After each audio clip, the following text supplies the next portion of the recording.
Hello everyone, आप सभी का बहुत बहुत स्वागत है मेरे चैनल लव स्टोरी टेलर पे। और मैं आई लव हिम मॉडर्न वंक्शन का नेक्स्ट पार्ट लेके आई। चलो इससे शुरू करते हैं। गाइस सॉरी मैं लेट अपडेट कर रही हूँ। सेकंड चीज़, मैं बहुत टायर्ड हूँ। अगर एपिसोड छोटे हो जाए तो प्लीज़ मुझे माफ़ कर दीजिएगा।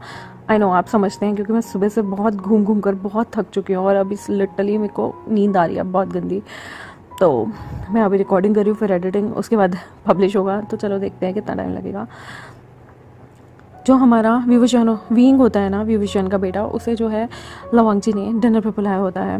यहाँ पर काफ़ी लोगों से, वर्ल्ड जो है ना हमारा गोल है, और उसकी काफ़ी लोगों से वहाँ पर मुलाकात होती है, उसके दोस्त बनते हैं, जिनमें से कि एक कोरिया से आया हुआ लड़का होता है किम, और दूसरा जिंगलिंग होता है जो कि एक ड्रमर होता है। और जो किम होता है ना, वो वहाँ पर एक गिटारिस्ट होता है। विभूषण वहाँ पे एक पियानिस्ट की जगह आया हुआ था, लेकिन विभूषण की वॉइस काफ़ी अच्छी थी। विभूषण जिंगलिंग और किम से दोस्ती करता है, लेकिन जिंगलिंग का एटीट्यूड उसे अच्छा नहीं लगता। और गाइस, ये जिंगलिंग वही है जो कि विभूषण की बहन जियांग यानली का बेटा होता है। लेकिन कभी भी जिंगलिंग और वीइंग एक दूसरे से नहीं मिले हुए थे, तो इन्हें नहीं पता था ये कहीं ना कहीं दूर के रिश्तेदार से एक दूसरे के कज़न लगते हैं, क्योंकि जो जंगचा है वो वीइंग का फादर है, और वीइंग का फादर होने की वजह से जो जिंगलिंग है वो उसकी बुआ का बेटा लगा, यानी कि आंट का लड़का, और ये लोग कज़न होते हैं। लेकिन अभी इन्हें कुछ भी नहीं पता। यहाँ पर जिंगलिंग जो होता है वो उसके फादर ने बहुत सारा पैसा डालकर उसे बाहर भेजा होता है, क्योंकि जिनसेक बहुत अमीर होता है। लेकिन जिंगलिंग को तो एक ड्रमर बनने की चाह थी, और वो इस ग्रुप को ज्वाइन करता है ऐसे ही मौज मस्ती के लिए, क्योंकि उसके फादर अक्सर उसे पैसे भेज देते थे, तो उसका दिल करता था कि वो कुछ फन ट्राई करे, इसलिए वो घूस देकर यहाँ पर एज अ ड्रमर लग जाता है।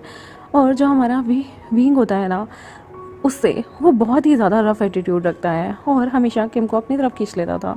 तब वीइंग जो है वो आज अकेला बैठा खाना खा रहा होता है, तभी वहाँ पर एक सेक्रेटरी की एंट्री होती है, जो कि उनके ग्रुप का मेन सेक्रेटरी था, और वो और कोई नहीं होता, वेनिंग होता है। वेनिंग वहाँ पे एंट्री लेता है, जिसे देख के विभूषण स्माइल करता है। वेनिंग एक बहुत ही ज़्यादा डरा सहमा सा सेक्रेटरी होता है, जिसे देख के विंग की हंसी छूट जाती है कि यहाँ पर यूनाइटेड स्टेट में कोई ऐसा बंदा हो सकता है जो कि इतना डरा सहमा रह सके। वो उसे अपने साथ लंच के लिए ऑफर करता है। विंग और वेनिंग वहाँ पर खा रहे होते हैं, और वेनिंग और विंग की काफ़ी अच्छी बॉन्डिंग बन जाती है। वेनिंग जो है वो विंग से कहता है कि तुम क्या यहाँ नया आए हो।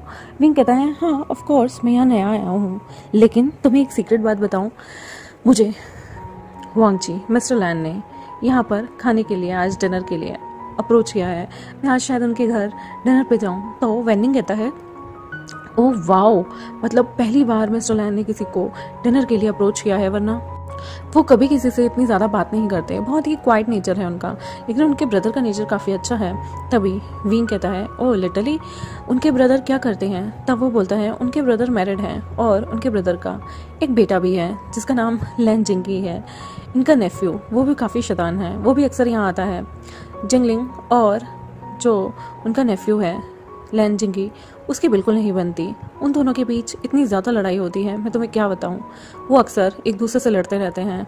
तभी जंगचा जो है वो जो हमारा वीइंग होता है वो कहता है लिटरली, मतलब ये जो जिंगलिंग है ये इतना बदतमीज़ है कि ये लैंस के नेफ्यूज तक से लड़ाई मोल लेता है। तो वो कहते हैं हाँ ऑफ कोर्स, इसमें कोई शर्म नहीं, ये बहुत ही बदतमीज़ और एरोगेंट है। सुना है इसके पेरेंट्स यूनमक से, लैनलिंग जिनसेक्ट से हैं, और इसकी मदर यूनमक से है, और ये बहुत ही ज़्यादा अयाश और पैसे वाला लड़का है।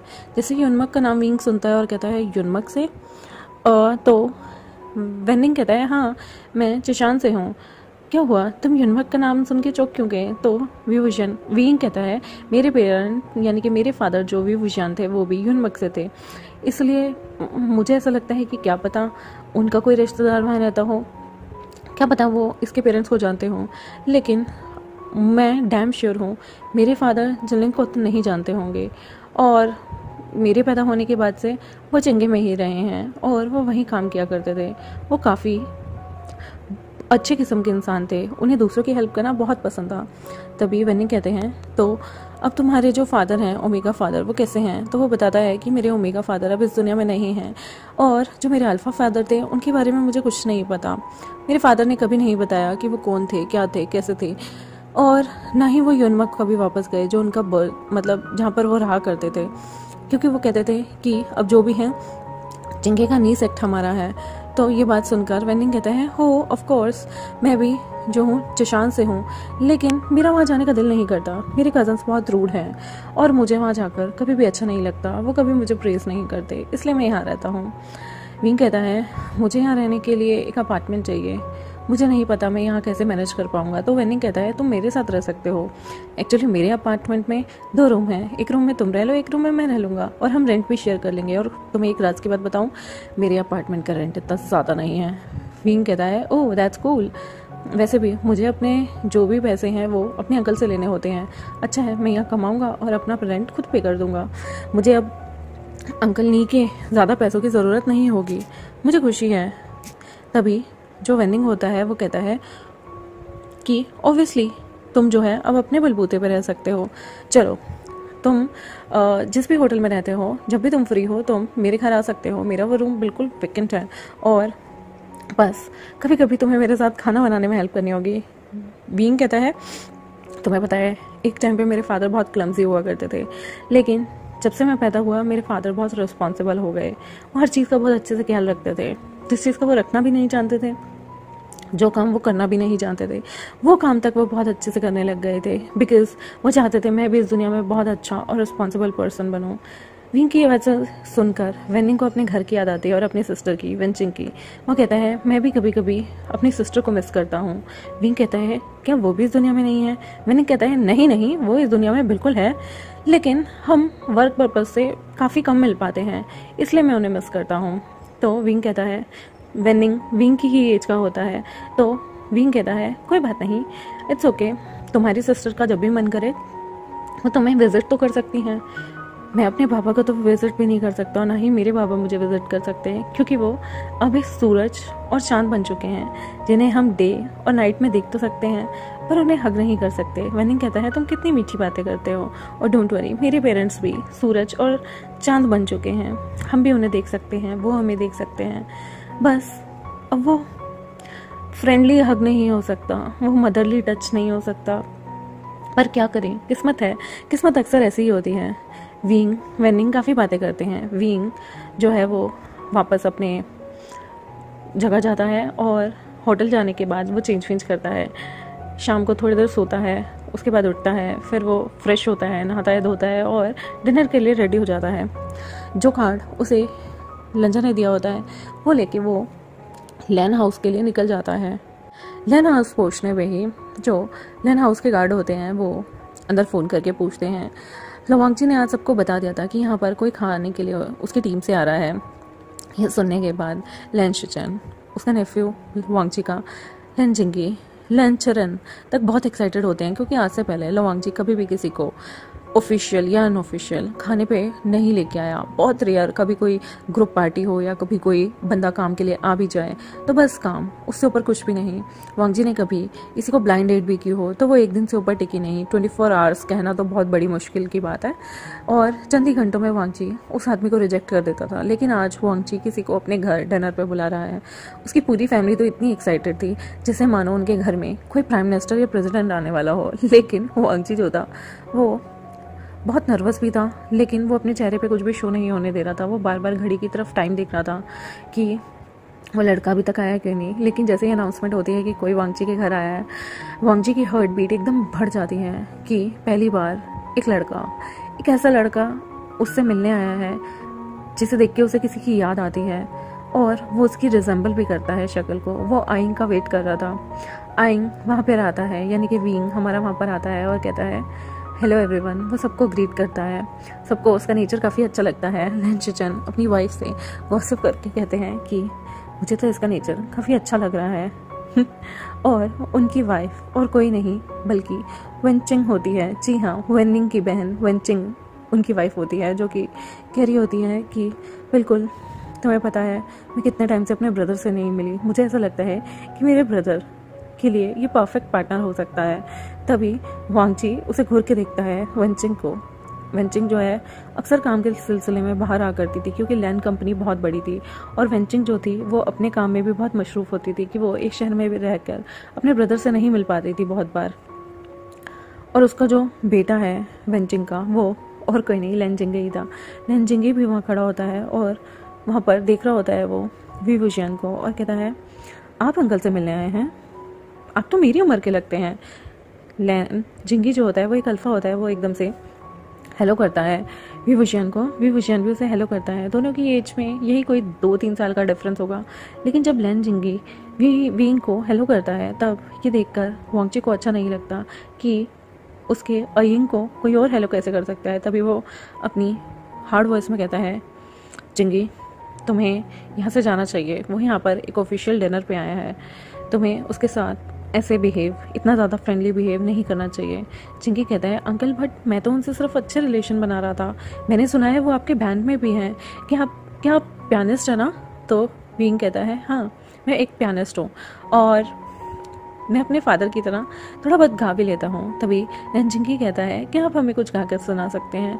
तभी वांगजी कहता है जिंगी इस तरह से घर में आए मेहमान को डिस्टर्ब नहीं करते। लेंचरन हंसते हैं और लेंचरन भी और कहते हैं वांगजी तुम आयिंग को लेके कुछ ज़्यादा पोसेसिव हो रहे हो।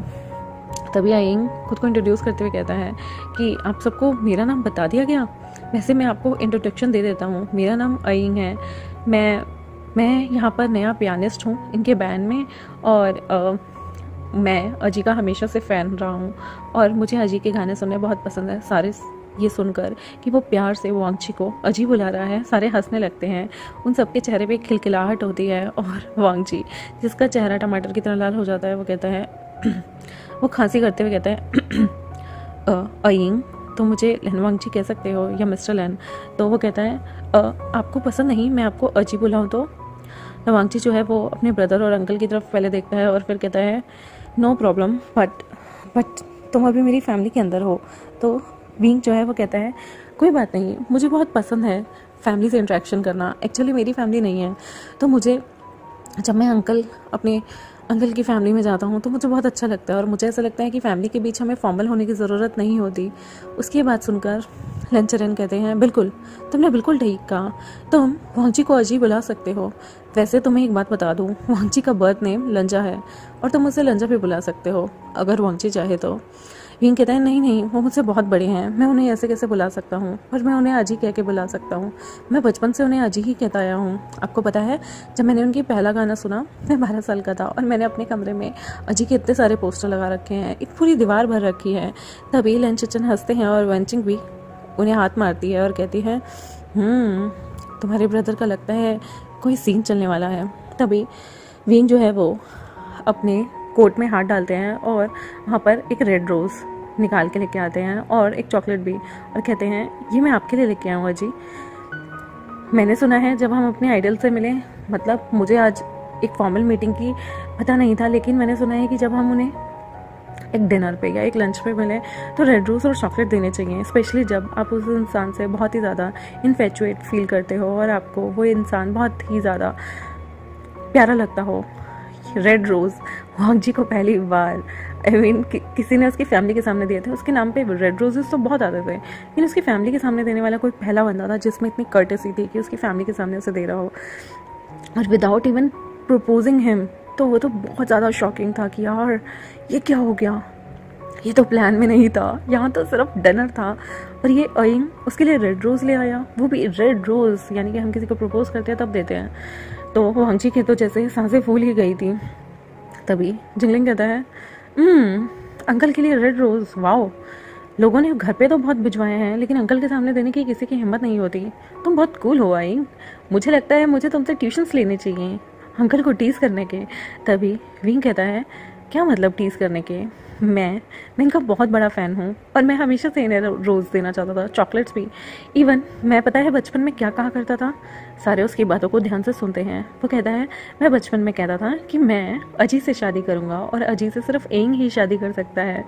उस वक्त मैं बहुत ज़्यादा पॉजिटिव था, पॉजिटिव अभी भी हूँ, बट मुझे अब इतना पता है कि फोर्सफुली किसी से शादी नहीं की जा सकती। वहाँ सबके मुँह टमाटर जैसे हो जाते हैं और इनकी इतनी इनोसेंट बातें सुन के, और वांगजी की तो जैसे दिल ही बाहर निकल के आ जाता। वो कहता है अयिंग तुम मुझसे शादी करना चाहते थे। विंग एकदम प्यार भरी दो आंखों से बड़ा बड़ी आंखें करके उसे देखते हुए कहता है, बिल्कुल, इवन मैं तो अभी भी करने को तैयार हूँ। पता है मैं क्या कहता था, अगर आपकी कोई भी गर्लफ्रेंड, ओमेगा गर्लफ्रेंड या ओमेगा बॉयफ्रेंड हुआ तो मैं उन सबको मार डालूंगा। लेकिन वो सिर्फ मैं मजाक करता था, ऐसा कुछ नहीं है, मैं इतना वायलेंट नहीं हूँ। लेकिन लिटरली आपको पता है मैं अमेरिका क्यों आया? क्योंकि मैं आपको फॉलो करना चाहता था, मैं आपको परस्यू करना चाहता था। आपको पता है आप मेरा कब से ख्वाब हैं, आप खुद भी नहीं जानते होंगे। आई गेस पिछले 8 सालों से मैं पागलों की तरह आपको फॉलो कर रहा हूँ। मेरे दिल दिमाग में सिर्फ अजी आप हैं, और लिटरली मेरा दिल करता है कि मैं हर टाइम सिर्फ आपको सोचूं, आपके बारे में कुछ करूं। आपको पता है जब मुझे पता चला ना कि आपको बिना स्पाइसी खाना खाना पसंद है, मैं बहुत ज़्यादा स्पाइसी फूड खाता हूँ। मैंने ट्राई किया 1 हफ्ते तक आपकी वाली डाइट फॉलो करने का, लेकिन वो इतनी बेस्वादी थी कि आई सॉरी, मैं अपने टेस्ट बड्स को नहीं छोड़ सका। लेकिन मुझे खुशी है मैंने अपने आजी के लिए वन साइडेड लव जो है अपना वो परस्यू किया है। और ये बात सुनकर वहाँ पर कि वन साइडेड लव वर्ड सुनते ही वहाँ पे सबके होश उड़ जाते हैं। लेन शिचेन वेन चिंग को देखते हैं और स्माइल करते हैं। वेन चिंग लेन शिचेन को देख के स्माइल करती है। लेन किरण तो मन ही मन में जैसे बहुत ही खुश हो गए थे कि अब उनका फाइनली ये नेफ्यू कहीं सेटल होने जा रहा है। और लेन चिंगई के मुंह से तो जैसे जो वो पानी पी रहा था वो ही एकदम से पूरा का पूरा निकल जाता है कि एकदम से इस छोटे से लड़के ने उसके अंकल की वॉट लगा दी है फैमिली के सामने आकर। उसे इस तरह से इतने पोलाइट और इतने डिसेंट वे में वो बता रहा है कि उसका फर्स्ट लव उसके अंकल हैं, जिन्हें वो परस्यू करता हुआ यहाँ आ गया। वो कहता है मैन ये बहुत इंटरेस्टिंग है। आई होप आपको आज की स्टोरी अच्छी लगी हो प्लीज़ मेरे चैनल को सब्सक्राइब कर लीजिए, बेल आइकन को प्रेस कर लीजिए, और प्लीज़ गाइस आप लोग इतने अच्छे से वीडियोस को देखते हैं, रिस्पॉन्ड देते हैं, तो सब्सक्राइब भी कर लो, शेयर भी करो। आप जितना शेयर कर सकते हैं उतना शेयर करो। जितने भी आपको लगता है ये वांगशन आपके दोस्त हैं या जो नहीं सुनते उन्हें भी कहो कि वो जो है वांगशन देखें, और जितने भी अच्छी स्टोरी लाइन्स हैं उन्हें पढ़ें, सुने और इन्जॉय करें लाइफ को, क्योंकि आई गेस ये हैप्पीनेस का कुछ अच्छा टाइम होता है।